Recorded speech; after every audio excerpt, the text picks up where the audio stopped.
할렐루야. 네. 많이 더우셨죠? 근데 이제 또 더운 날이 있으면 또 금방 추운 날도 돌아오고 또 오늘 밤에 비가 온다고 하고 또 토요일 날부터 다음 주까지 이제 와야 오는 거지만 비가 많이 잡혀 있더라고요. 또 혹시 모르니까 또 이럴 대비를 잘 하실 수 있도록 이렇게 하면 좋겠습니다. 일기예보에서 저희들이 잘 일기에 적응하고 대응할 수 있도록 이렇게 가르쳐 주면 저희들이 그 일기를 듣고 이렇구나 저렇구나 뭐 이렇게 물고를 열어놓기도 하고 물을 대기도 하고 이렇게 하잖아요. 그러니까 저희가 하나님의 말씀을 듣고 이 세상에 돌아가는 것들을 보면서 이 세상이 어떻게 되어지는가, 하나님의 나라가 어떻게 되어지는가, 이런 것들을 일기예보를 보는 것처럼 좀 볼 수가 있어요. 그러니까 그런 것들을 통하여서 이 시대를 잘 분별하고 하나님께서 저희들에게 주시는 그 믿음의 은혜를 따라서 하나님의 때 예수님께서 다시 오시는 그때를 잘 준비하시는 성도님들 되시기를 예수님의 이름으로 축원합니다. 저희들이 지금 갈라디아서 3장 1절부터 14절까지 말씀을 딸락딸락 끊어서 이제 마지막 보고 있는데, 이제 복음에 대해서 이야기를 하고 있죠. 그래서 복음을 받았고 그 복음을 받고 나서 다른 복음으로 향하여서 가고 있는 갈라디아 사람들을 책망하는 거예요. 그래서 너희들이 믿음으로 구원을 받고 또다시 행위로 함으로 돌아가느냐라고 이야기를 하면서 너희들이 받은 그 믿음의 은혜, 구원의 은혜를 왜 헛것으로 만들려고 하느냐라는 것들을 이야기를 하고 있는 거예요.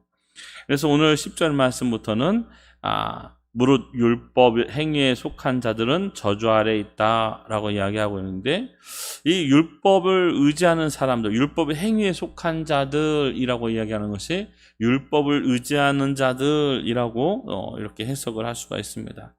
율법을 의지하는 사람들은 다 저주 아래에 있다라고 이야기를 하는데, 이 말씀이 신명기 27장 26절 말씀을 인용한 말씀이에요.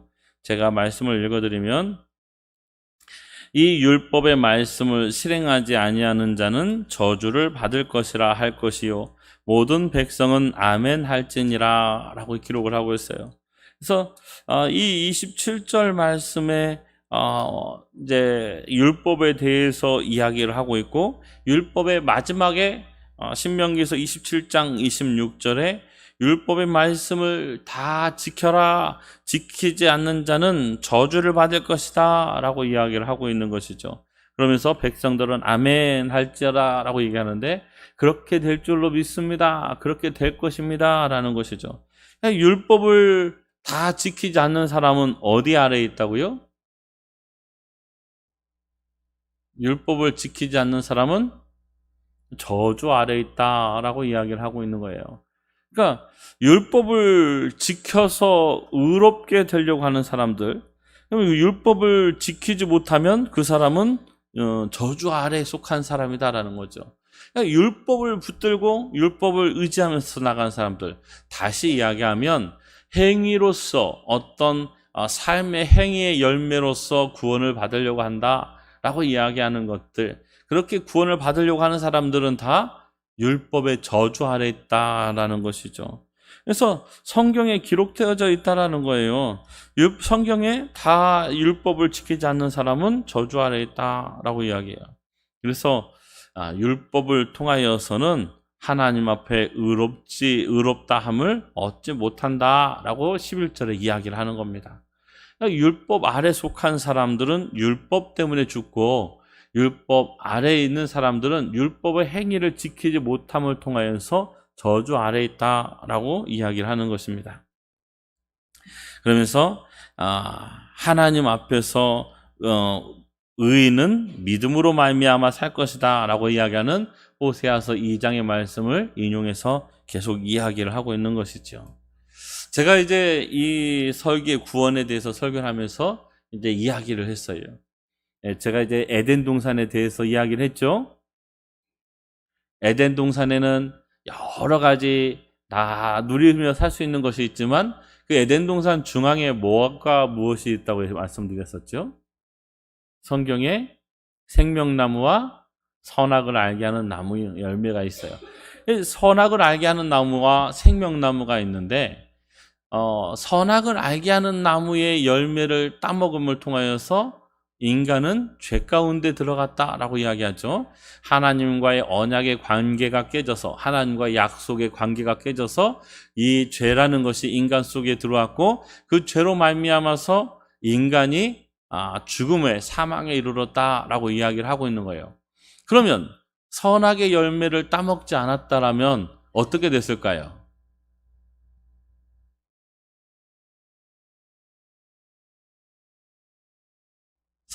선악을 알게 하는 열매를 따먹지 않았다면,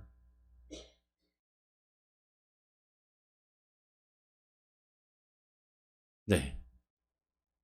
선악을 알게 하는 열매의 나무를 따먹지 않았다면, 그냥 따먹지 않은 거죠. 그냥 선악을 알게 하는 나무는 선악을 알게 하는 나무일 뿐이에요. 그것을 따먹지 않았다고 해서 그곳에서 영생이 있다라고 이야기를 할 수가 없는 거예요. 그럼 생명은 어디에서 나오는 거죠? 네, 그래요. 누가 이제 방금 얘기했는데 여기까지 아주 조그맣게 들렸어요. 생명나무에서 생명은 나오는 거예요. 그러니까 다시 말씀드리면 선악을 알게 하는 나무에서는 원래 생명이 있을 수가 있어요, 없어요? 없어요. 그러면 생명은 어디에서 나와요? 생명나무에서 생명이 나오는 거예요. 선악을 알게 하는 나무, 그 나무에서는 애시당초 구원이라는 것이 있을 수 없다라는 거예요. 그러면 생명나무에서 구원이 있는데 그 생명나무 아래에 있고 열매를 따먹고 그러면 인생은 생명을 얻고 구원을 얻는 거죠. 그래서 그 생명나무에 나아가서 어떤 모형을 주신 것이 뭐냐면 출애굽을 통하여서 이스라엘 자손들에게 성막이라는 걸 주셨어요. 성막을 왜 주셨죠? 하나님 앞에 죄를 짓고 하나님 앞에 범죄한 사람들은 하나님 앞에 제물을 끌고 나와서 의롭다함을 받아라 라고 이야기하면서 성막을 주신 거죠. 그래서 죄를 지으면 죄를 지은 사람이 제물을 끌고 가서 그 제물의 머리에 안수하고 제물을 잡고 그 피를 제사장이 받아서 번제단 뿔에 바르고 또 제물을 잡은 사람은 각을 떠서 내장을 긁어내고 머리와 다리와 몸통을 잘라내서 그 각을 뜬다고 하는데 그렇게 각을 떠서 어떻게 해요? 하나님 앞에 태워서 향기로운 제물로 드리는 거죠. 그러면 내가 그 제물에 안수한 전가한 죄들이 다 용서를 받는 거예요. 왜 성막에 와서 제사를 드려야 되죠? 성막이 뭐죠? 어려운 질문들은 아닌데요. 네, 성막에는 하나님의 임재가 계신 거예요. 그래서 성막 안에 번제단이 있고 물두멍이 있고 그 안에 성소가 있는데 성소에는 떡상과 촛대와 부장단이 있고 그 안에 지성소가 있는데 그곳에는 언약궤가 있어요. 그 언약궤에 하나님의 시은자, 하나님의 임재하는 자리가 있어요. 그래서 그 언약궤 시은자와 함께 불기둥과 구름기둥이 이스라엘 백성들을 이끌고 가는 거예요. 그래서 하나님의 동행, 하나님의 인도하심 이렇게 표현을 하는 거죠. 그 성막을 더 발전시킨 것이 뭐예요? 성전이죠, 성전. 그래서 다윗의 아들 솔로몬을 통하여서 하나님이 성전을 짓죠. 그리고 그 성전이 3번 지어지는데 솔로몬 성전, 스룹바벨 성전, 헤롯 성전 이렇게 성전이 지어집니다. 그리고 그 성전이 왜 중요해요? 하나님이 계시기 때문에 성전이 중요한 거예요. 그 성전 안에 있어야 인생은 생명이 있는 거죠. 선악을 알게 하는 나무에 생명이 있는 것이 아니라 생명나무에 바로 생명이 있다라는 거죠. 예수님께서 이 땅에 오셨어요. 이 땅에 오셔서 사람들에게 뭐라고 했죠? 저 성전을 헐라 내가 3일 만에 다시 세우겠다라고 이야기하셨어요. 처음 듣는 이야기 아니시죠? 저 쳐다보세요. 3일 만에 다시 성전을 세우겠다라고 말씀하셨어요. 그 성전이 무엇을 가리키는 것이죠? 예수님의 몸을 가리키는 거예요. 그럼 예수님의 몸이 곧 뭐라는 거예요? 성전이라는 거죠. 예수 그리스도가 곧 뭐라는 거예요? 성전이죠. 그러면 그 성전됨 통하여서 우리가 그 성전 안으로 들어가야 무엇이 있어요? 생명이 있다라는 거예요. 그러니까 결국 선악을 알게 하는 나무는 예수 그리스도의 예표라고 이야기를 하고, 결국 성전 안에 들어가야 하지만 무엇이 있어요? 생명이 있어요. 우리가 예수님을 믿는 이유가 뭐예요? 예수 그리스도 안에 들어가야 하지만 그 안에 참된 생명이 있는 거죠. 예수 그리스도를 떠나서 밖에는요, 생명이 있을 수가 없다라는 거예요. 우리가 이 세상 가운데서 아무리 착하게 살고 법 없이 살고 의롭게 사는 사람이라도 구원이 있어요? 없어요. 왜요? 선악을 알게 하는 나무 아래에서는 구원이 있을 수가 없어요. 이 세상에서 우리가 어떤 착한 의로운 행실을 가지고 산다고 할지라도, 우리에게 어떤 정말 순전한 삶을 산다 할지라도 그 삶 가지고는 구원이 있을 수 없다라는 거예요. 참으로 우리들에게 구원이 있고 우리들에게 생명이 있는 것은 예수 그리스도 안에 들어가야, 그 안으로 들어가야 우리에게 생명이 있다라는 거죠. 오늘 그 말씀을 오늘 이 갈라디아서 3장에서 하고 있는 거예요. 율법 아래에서는 결단코 의롭다 함을 받을 육체가 없다라는 거예요. 왜냐하면 율법은 이미 저주를 이야기하고 있기 때문에 율법 아래에서 율법을 의지하는 자라는 이미 사망의 굴레에 들어가 있다라고 이야기하는 거예요. 예수님께서 우리를 둘러싸고 있는, 우리를 붙잡고 있는 그 사망의 권세에서 그리스도의 십자가 보혈을 통하여서 그 권세에서 속량했다라는 거예요. 건져내었다라는 거예요. 끄집어내었다라는 거예요. 그래서 예수 그리스도의 십자가 보혈을 통해서 우리와 연결되어 있는 죄라는 그 연결고리를 잘라내고 끊어내고, 그리고 우리를 예수 그리스도 안으로 이끌고 가신 분이 그리스도다, 예수님이다 라고 이야기를 하고 있는 것이죠. 13절 말씀에 그렇게 기록하고 있는 거예요. 그리스도께서 우리를 위하여 저주를 받은 바 되사 율법의 저주에서 우리를 속량하셨으니 기록된 바 나무에 달린 자마다 저주 아래에 있는 자라 하였음이니라 라고 이야기합니다. 그리스도께서 우리에게 구워 쓰여진 율법의 굴레, 이 모세를 통해서 이 땅 가운데 율법을 주셨는데, 그 율법을 통하여서 씌워진 저주의 굴레에서 그리스도께서 우리를 대신 그 저주를 받으셨다라는 거예요. 그러니까 대신 속죄라고 표현하고 대속이라고 표현하는 것이 무엇인가 대가가 있어야 된다라는 거예요. 그것이 히브리서에는 피 흘림이 없으면 사함이 없다라고 말씀하고 있고, 저희들이 제가 조금 전에 말씀드렸던 레위기서 1장 1절부터 6절 말씀의 번제에 대해서 이야기할 때도 죄를 지은 사람이 번제물을 가져와서 그 번제물에 전가를 해야 내 죄가 용서를 받는 거예요. 그러니까 대신 죽어주는, 피 흘리는 것이 있어야 우리가 구원을 받는데, 예수님께서 전혀 저주 아래 있을 수 없는 그런 분이시지만 그 하나님의 사랑 때문에, 그 하나님의 인자하심 때문에, 그 하나님의 긍휼하심 때문에 이 땅에 오셔서 저희들을 위하여 십자가에 못 박히시고 나무에 달린 자, 저주받은 자, 피를 흘린 자가 되었다라는 거예요. 그 피 안에 들어가는 자만이 참된 구원이 있고 생명이 있다라는 거죠. 그래서 우리를 그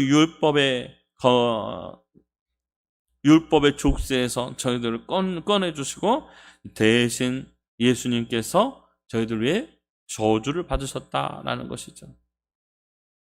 예수님께서 이렇게 하신 것은 하나님께서 아브라함에게 약속하신 복, 우리가 저번 주에 봤는데 이방인들에게도 미치게 하겠다라는 그 복이 예수님을 통해서만 저희들에게 올 수 있기 때문에 예수님께서 십자가를 지셨다라는 거예요. 유대인들만을 위해서 십자가를 지신 것이 아니고 오늘 이 시대를 살아가는 저희들을 바라보시면서 예수님께서 십자가를 지셨다라고 이야기를 하시는 것이죠. 예수님께서 하나님이 약속하신 성령을 믿음으로 받게 하기 위해서 저희들을 대신해서 십자가에 죽어주셨다라는 것이죠. 사랑하는 성도님들, 이 사랑이 우리의 삶을 가득 지배하고 나가야 될 줄로 믿습니다.